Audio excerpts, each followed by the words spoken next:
Aujourd'hui, nous allons créer notre avatar client et voir comment se positionner par rapport à cette niche.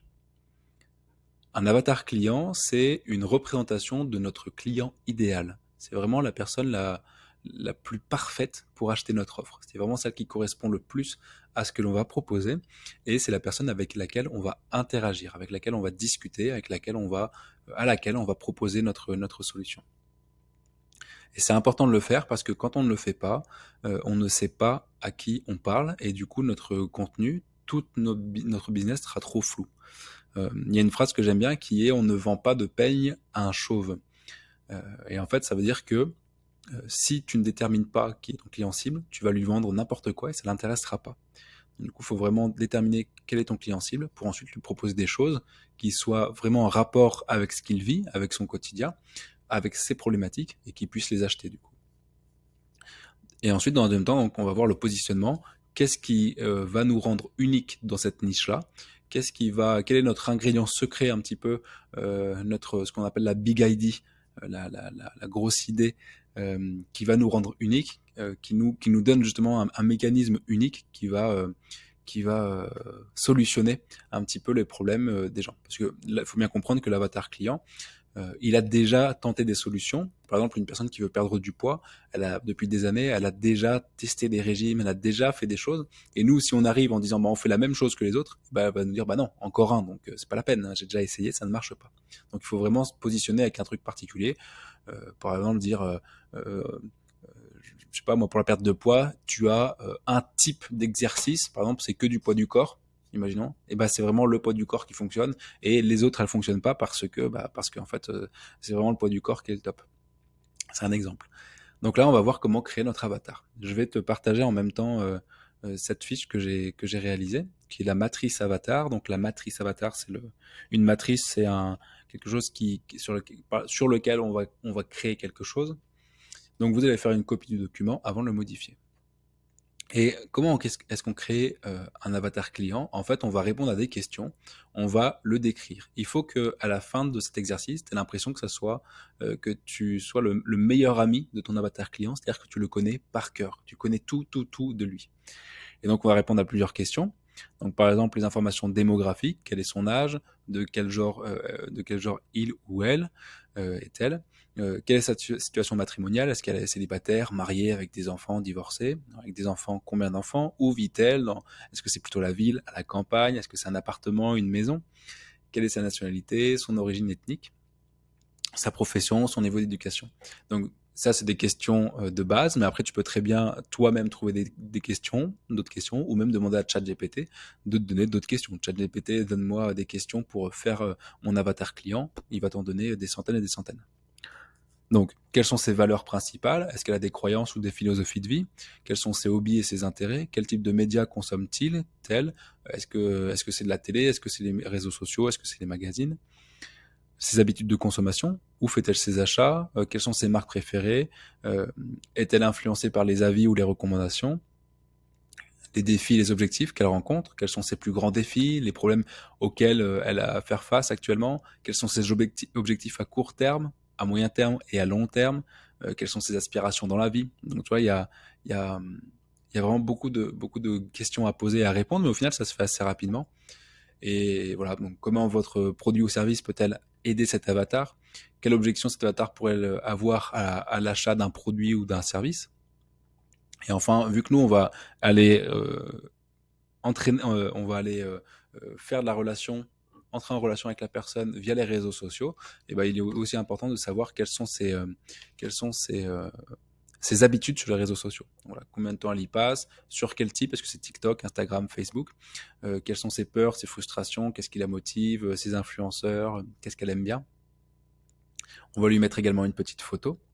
Et là, je reviens, tu vois, pour les réseaux sociaux, c'est important parce que on va nous se placer sur le réseau social qui est le plus dominant chez l'avatar. C'est-à-dire si la personne, elle est sur Instagram, elle consomme du contenu Instagram, mais pas du tout TikTok, et ben ça sert à rien d'aller sur TikTok pour lui parler. Il faut qu'on aille là où les gens sont, là où notre client cible est. Et donc du coup, on ira sur le réseau social le plus adapté à notre avatar.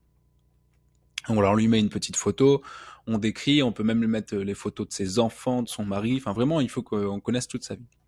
Donc là, on a ce petit tableau-là.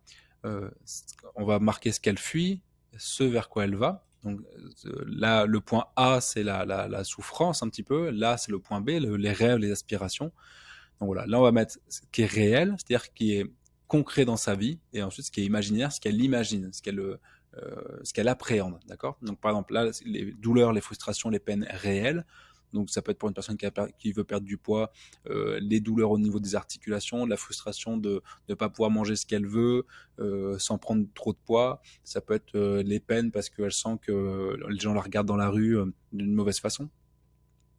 Ça, donc ça c'est réel. En imaginaire, ça peut être les appréhensions de je vais avoir des problèmes de santé si je continue à avoir trop de poids. Donc ça c'est quelque chose qui va être réel, mais pas tout de suite. C'est dans l'imaginaire. On va pas m'aimer parce que j'ai pris du poids, des choses comme ça. Et ensuite va vers donc les envies, les attentes. Elle a envie de perdre du poids et ensuite les fantasmes. Ça peut être par exemple une fois que je serai mince, je sortirai avec Brad Pitt. Même si maintenant il est un peu dépassé Brad Pitt pour le coup, mais il n'y a plus de superstars comme il y a eu avant, quoi. Il y a des gens qui sont, ouais, voilà, bref. Elle veut sortir avec quelqu'un, quoi. Il ou elle veut sortir avec quelqu'un. Et là, on a pareil, cette petite roue là que tu peux remplir. Réalité imaginaire, fuit, va vers. Donc c'est la même chose, mais avec un autre schéma, si tu préfères le côté circulaire. Donc là, pareil, tu vas marquer vers quoi elle veut aller, ce qu'elle fuit.